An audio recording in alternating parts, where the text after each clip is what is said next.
Dianggap parasit keluarga. Bab 19. Meski lelah tetap ada, Sofia sangat bersyukur, Tuhan tetap memberinya kemudahan di setiap urusannya termasuk urusan pekerjaan. Daim. Waktunya kita pulang, nak. Sergah Sofia. Tak beda dengan ketika di warung, bekerja di kantin juga membuat Sofia masih bisa mengurus Daim dengan leluasa. Sebelum maghrib pun, Daim sudah Sofia mandikan. Bayi itu selalu rapi sekaligus harum. Daim tetap terurus meski di kantin rumah sakit juga tak kalah membuat Sofia sibuk dari ketika wanita itu mengurus warung makan. Hanya saja ketika di kantin rumah sakit, tak ada yang membantu Sofia memomong Daim. Kalaupun ada, tidak selama ketika Sofia masih di warung.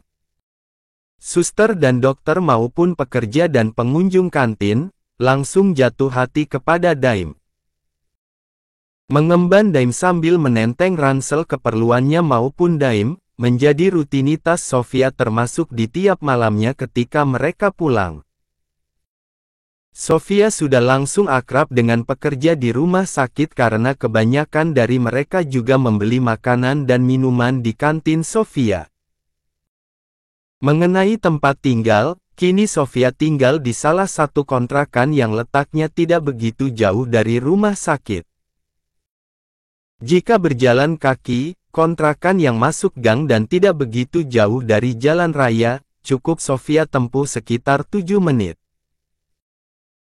Satu hal yang membuat Sofia penasaran dan sampai sekarang masih menjadi alasannya mengamati rumah tingkat di perempatan tak jauh dari gang menuju kontrakannya, dengan saksama. Karena jika dipaskan, harusnya itu rumah Kalandra. Di beberapa kesempatan pun, Sofia kerap memergoki mobil Kalandra di depan garasi sebelah teras depan rumah yang sekitarnya merupakan taman. Di rumah berpagar besi tinggi tersebut, semuanya tampak bersih sekaligus terawat. Bunga dan pepohonan di taman juga membuat rumah minimalis bercat abu-abu tersebut tampak sangat asri. Dan kini, Sofia yang refleks berhenti melangkah mendadak bengong ketika tatapannya bertemu dengan tatapan laki-laki yang sedang ia pikirkan. Mbak Sofia. Iya. Itu sungguh Kalandra. Dugaan Sofia selama 4 hari terakhir, benar. Kalandra baru keluar dari pintu sebelah kemudi. Pria itu memakai kemeja lengan pendek warna biru gelap, dan tangan kanannya memegang kunci mobil. Tampaknya Kalandra baru pulang. Kalandra menghampiri dan sudah ada di hadapan Sofia. Jarak mereka tak kurang dari 1 meter, selain gerbang rumah yang masih dalam keadaan terbuka. Namun, kali ini mata pria itu sembam. Kalandra menatap Sofia penuh terka cenderung bingung. Mbak Sofia dari mana, mau kemana malam-malam begini? Tanya Kalandra dengan suara yang terdengar bergetar sekaligus sengau khas orang yang baru saja menangis. Sofia merasa, Kalandra sedang dalam emosi yang kurang baik dan memang jauh dari bahagia.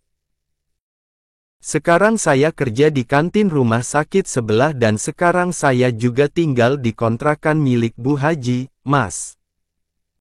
Yang masuk ke gang sebelah, ucap Sofia santun. Wah, dekat banget kalau gitu. Sekarang kita jadi tetangga, Mbak. Dari kemarin-kemarin pas kita bahas kasus David dan perceraian kalian, kok Mbak enggak cerita? Kalandra mengucek hidungnya menggunakan punggung jemari tangan kirinya. Sofia langsung tersenyum masam, tak mungkin ia cerita karena sudah dibantu mengurus kasus hukumnya saja, Sofia sudah sangat merasa bersyukur sekaligus beruntung. Tentunya, Sofia tak berani melangkah terlalu jauh bahkan sekadar akrab, takut dikira lancang. Oh iya Mbak Sofia. Mumpung Mbak ada di sini, bisa bantu saya masak mie rebus buat istri saya. Yang seperti biasa.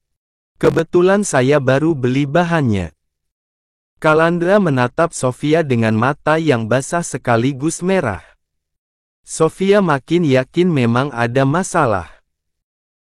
Ada yang tidak beres hingga pria berpendirian sekaligus berpendidikan sekelas Calandra terlihat sangat rapuh layaknya sekarang. Iya, Mas. Tentu, dengan senang hati, sekarang juga saya masakan. Iya, Mbak, alhamdulillah banget. Semenjak hamil, istri saya jadi susah makan. Saya khawatir, Mbak. Sedangkan makanan yang bisa masuk perut, kalau enggak mie rebus buatan Mbak, ya semacam pecel, gado-gado, karedok apa buah. Kena sih beneran anti. Paling kalau semacam lontong di ketoprak, itu saja dikit banget. Bawaan hamil memang beda-beda, Mas. Malahan katanya meski sudah pernah hamil, pas nanti hamil lagi bawaannya juga beda. Iya, Mbak, makanya saya sedih banget. Istri saya sampai jadi kurus gitu. Ya yang sabar, Mas. Pelan-pelan nikmati prosesnya. Mulai sekarang, kalau istri Mas ingin makan apa, Mas tinggal kabari saya pasti langsung saya buatkan. Iya, Mbak, terima kasih banyak. Jadi agak lega karena sudah ada pawang makan buat istri saya, lanjut Calandra yang kali ini tersenyum tapi butiran bening mengalir dari sudut mata kanannya. Dalam diamnya Sofia berpikir, alasan seorang Calandra sampai menangis dan pria itu tampak sangat rapuh pasti karena istrinya. Calandra yang begitu menyayangi istrinya takut, kehamilan yang membuat istrinya hanya makan makanan tertentu, membuat sang istri tidak baik-baik saja. Pantas saat tahu Daim disia-siakan dan Sofia harus berjuang sendiri dalam keadaan belum lama melahirkan, sekelas Calandra langsung tidak terima. Calandra sampai menuntut David ke ranah hukum. Karena pada kenyataannya, Calandra memang sangat penyayang pada istri dan juga calon bayinya. Beberapa menit kemudian, Sofia sudah ada di dapur rumah Calandra. Di sana Sofia masak sendiri karena Daim dibawa Calandra. Sofia yakin Daim dibawa ke kamar menemui istri Calandra karena tadi Sofia sempat mendengar obrolan Calandra yang bilang akan mengenalkan Daim kepada sang istri. Suasana rumah Calandra terbilang sepi dan mungkin efek karena Calandra hanya tinggal bersama sang istri.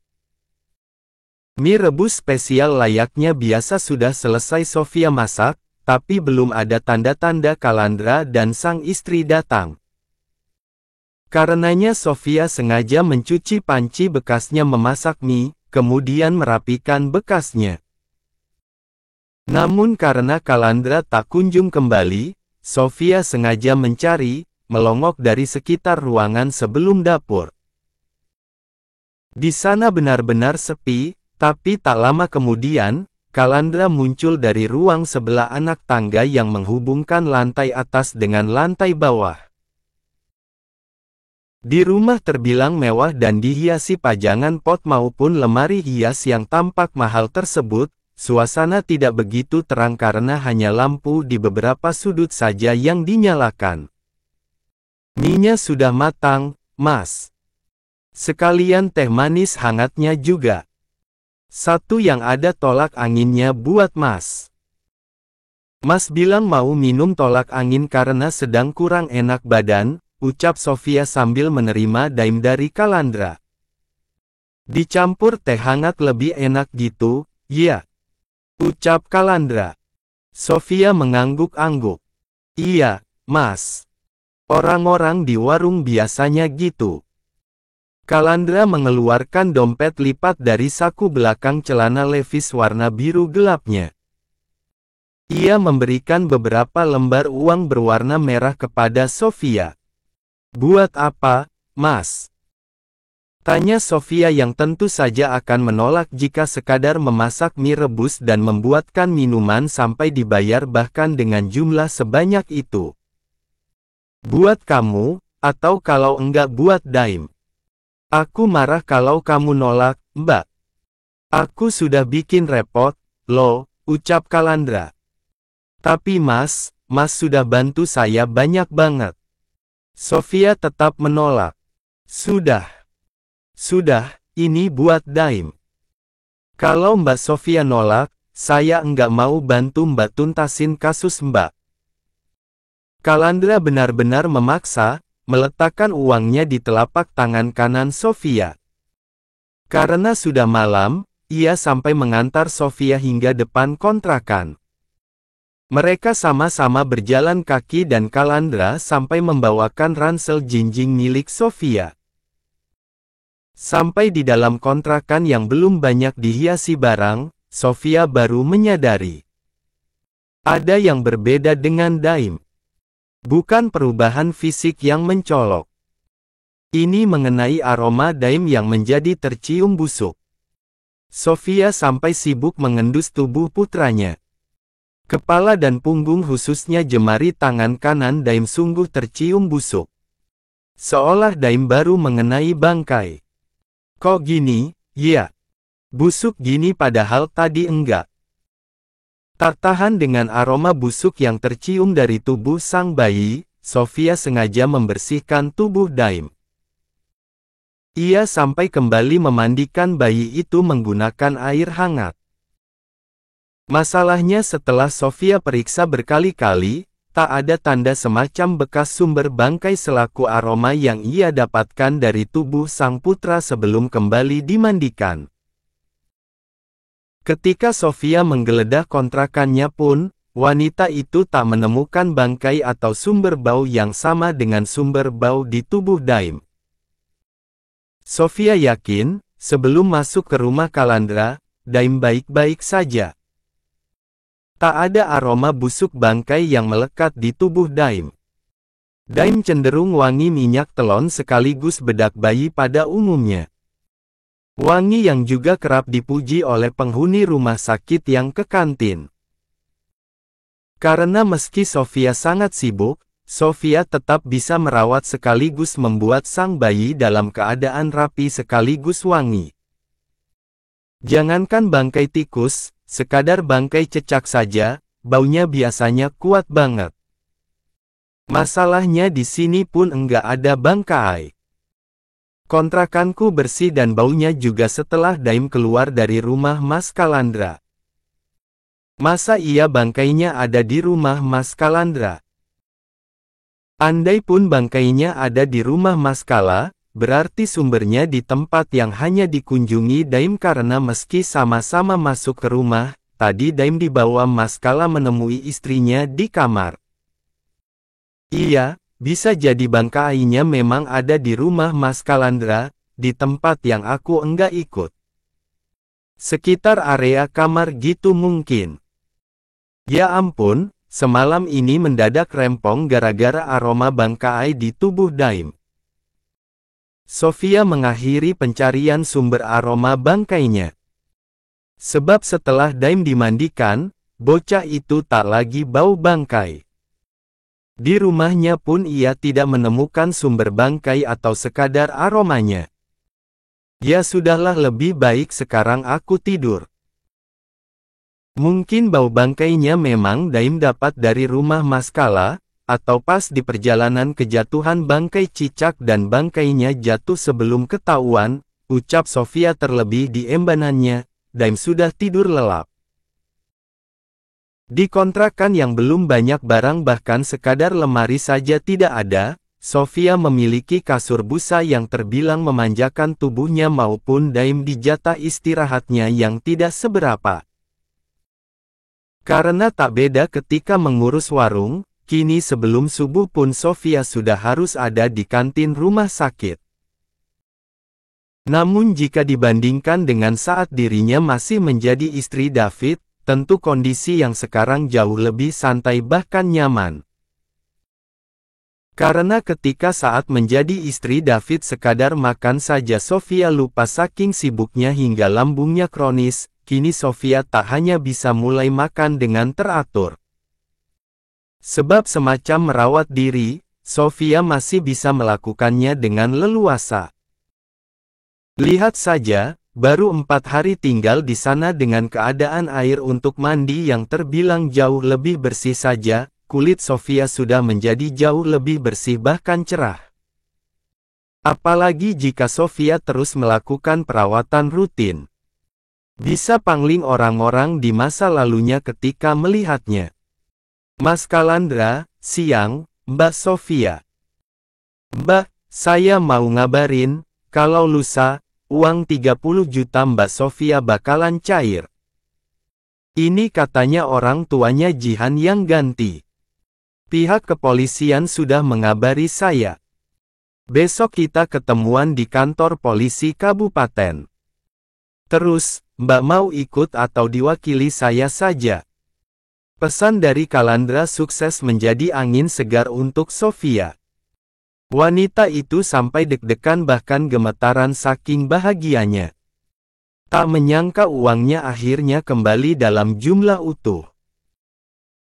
Bergegas Sofia menulis balasan, mengabarkan keadaannya yang tak mungkin bisa pergi di luar jam kerja karena Sofia tak mungkin izin dan harus masak khusus untuk pasien rumah sakit maupun karyawannya.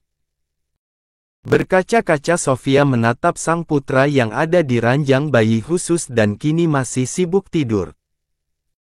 Daim sayang, alhamdulillah, masih rezeki kita. Batinnya. Ini semacam surat kuasa, Mbak. Jadi nanti karena Mbak enggak bisa ke sana, kita bisa berkomunikasi lewat video call biar lebih transparan. Sementara Senin depan, akan menjadi sidang perceraian Mbak. Saya pastikan mantan Mbak enggak akan banyak menuntut, dan proses perceraian kalian pun saya pastikan lancar karena bukti dan saksi sudah sangat memberatkan dia. Tentunya, hak asuh Daim juga akan jatuh ke Mbak karena memang si mantan Mbak sama sekali enggak singgung itu.